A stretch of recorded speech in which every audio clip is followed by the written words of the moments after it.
Сәлем достар баршаға. Бүгін мен ыстық сүт пирогын жасайтын боламын. Өте дәмді шығатын пирогтардың бірі. Алдымен жұмыртқамызға қантымызды салып араластырып алатын боламыз миксердің көмегімен. Аппақ көбік болғанға дейін араластырамыз. Және шым-шым тұз қосып жіберсек болады. Керек қоспалардың мөлшерін описанияда міндетті түрде қалдыратын боламын. Мінекей массамыз дайын болды. Енді ұнымызға 2 шай қасық разрыхлительді салып араластырып алатын боламыз. Достар, егер менің рецепттерім ұнап жатса, менің каналыма тіркеліп, лайк басып және комментарий қалдыруды ұмытпаңыздар.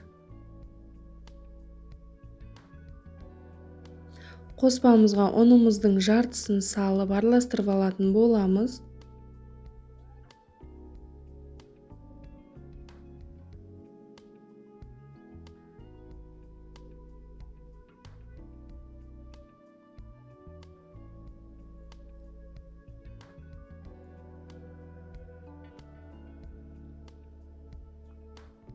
Сүтімізді отқа қойып, кішкене ысығаннан кейін сары майымызды салып, толық ерітіп алатын боламыз.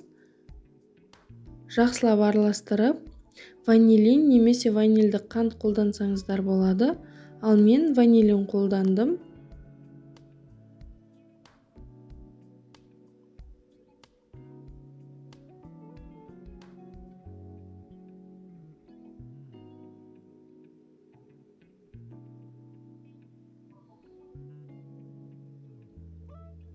Қоспамызға сүтімізді құйып, жартысын араластырып алатын боламыз.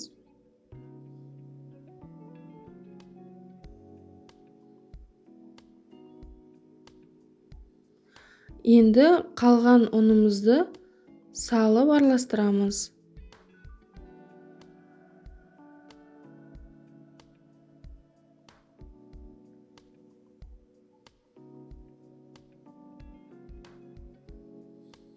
Сүтімізді құйып, толығымен жақсылап араластырып,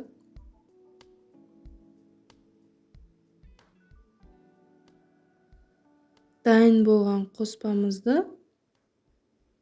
қалған формаларыңызға құйып пісірсеңіздер болады. Ал мен осындай формада пісіретін боламын. Осы формаға толығымен құйып алып, 180 градуста 40 минутқа салып алатын боламын.